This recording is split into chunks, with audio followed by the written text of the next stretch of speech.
une table festive comme aux Antilles pour les fêtes de Noël, pourquoi pas? Jambon de Noël, boudin, accra, viande de porc, igname, pois d'Angole et autres. Encore faut-il trouver ses ingrédients. Et oui, c'est possible en allant chez Tropic Marché, 2 rue du Moutier à Saint-Ouen.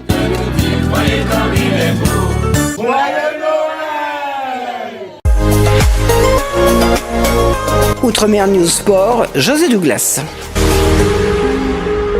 Les Martiniquais du RC Saint-Joseph ont fraîchement débarqué à Paris ce lundi 16 décembre vers 9h à Orly pour séjourner au Lys avant d'affronter Bastia, club de Ligue 2, pour les 32e de finale de la Coupe de France ce vendredi 20 décembre à 20h45, stade Armand Césari.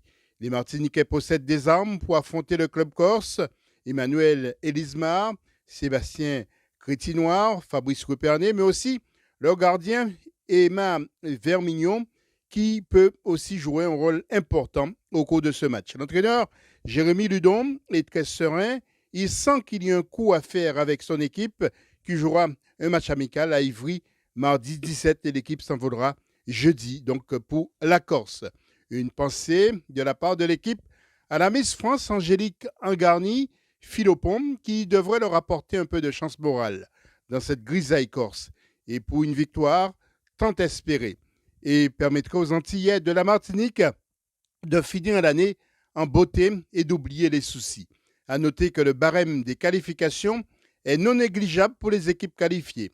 Le 7e tour rapporte une dotation de 6 000 €, le 8e tour 12 000, 32e de finale 25 000 € et si les Martiniquais et les Réunionnais qui arrivent ce mardi matin se qualifient pour les 16e de finale, chaque équipe empochera la somme de 40 000 €.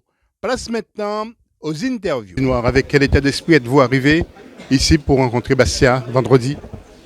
On sait que la marche sera haute, mais le football reste le football. Donc on vient avec l'objectif de regarder pour déjà faire un bon résultat et se qualifier. Mais bon, on sait que ce ne sera pas évident. Mais on verra ce que ça donnera par la suite. On va se préparer de la meilleure des façons et on verra ce que ça donnera par la suite. Je suis peut-être un des cadres de l'équipe, mais non, on a un groupe très fourni avec beaucoup de qualité. On va travailler, on va essayer de se donner les moyens de faire une bonne prestation contre l'équipe de Bastia que nous respectons énormément. Et puis après, c'est du bonus, ce sera du bonus pour nous, ils sont largement favoris. Nous, on va juste prendre du plaisir à jouer ce match et on verra ce que ça donnera à la fin. Non, franchement, ce groupe a beaucoup de qualité. Moi, j'essaie plus de leur apporter mon expérience parce que ça fait un moment que j'ai déjà pu participer à cette compétition. Mais non, on a un groupe de qualité, on va faire avec les moyens que nous avons et nous essayons de faire une très bonne prestation. Monsieur l'entraîneur, on compte beaucoup sur vous. Là, vous avez déjà franchi des étapes. On attend l'étape de Bastia, de Corse. Oui, exactement. Effectivement, on a déjà franchi une belle étape puisque c'est une étape historique qu'on a réussi à franchir. D'ailleurs, même 2 étapes puisque en franchissant le 7e tour de la Coupe de France de la Samaritaine, c'était déjà historique. Là, en ayant gagné la Roche-sur-Yon, c'est encore plus historique puisqu'on a réussi à non seulement à se qualifier, mais à se qualifier en France. On sait qu'il n'y a pas beaucoup d'équipes chez nous qui ont déjà gagné en France, donc c'est un très bel exploit. Donc maintenant, voilà, se déplacer à Bastia, là, c'est une autre paire de manches. On va vraiment voir ce que ça va donner. Oui. Alors, vous êtes 3e dans le championnat avec des matchs en retard. Là, vous êtes l'équipe qui performe là, dans ce championnat de R1 à la Martinique.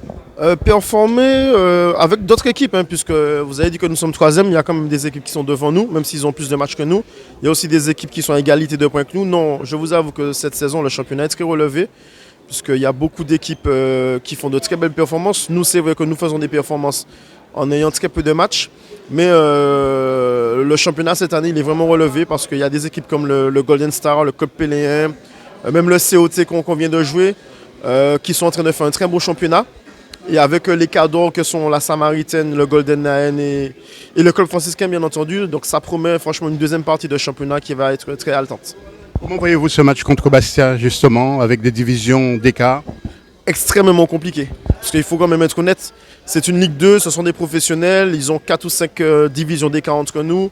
La dernière fois, la Roche-sur-Yon, c'était une division d'écart avec des semi-pros. Donc on a vu déjà l'écart qu'il y avait, même si on a gagné, mais il y avait un vrai écart de niveau. Donc là, je vous avoue que contre une Ligue 2, ça va être très très compliqué, mais bon, on va essayer de bien se préparer puis faire tout pour faire belle figure. Dernière question, vous avez étudié Bastia un peu? Oui, on a regardé un match, non deux matchs même, hein, puisqu'on sait qu'ils sont, avant le match de Guingamp, ils ont gagné. Ça faisait 3 mois qu'ils n'avaient pas gagné, si je ne dis pas de bêtises. Ils sont quand même sur... c'est une équipe qui fait beaucoup de matchs nuls, puisqu'on sait qu'ils ont 10 matchs nuls dans leur championnat. Donc c'est une équipe qui ne perd pas beaucoup.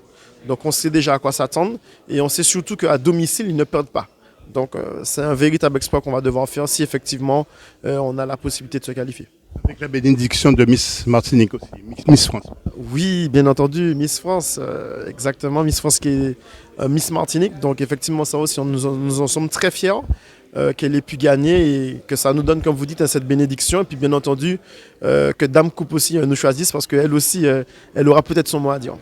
Alors, Repérné, prêt pour cet affrontement contre Bastia? Oui, on est prêt, on a bien travaillé durant les semaines précédentes. Donc on va encore bien travailler cette semaine pour pouvoir avoir les failles de Bastia et bien se préparer.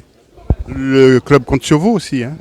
Le club compte sur tout le monde, je pense, parce que si demain matin je suis blessé, l'objectif ça reste quand même de la victoire. Donc on va compter sur tout le monde. On est un groupe de 23-24 joueurs, donc tout le monde devrait être prêt pour ce match-là. Comment s'est passé le voyage?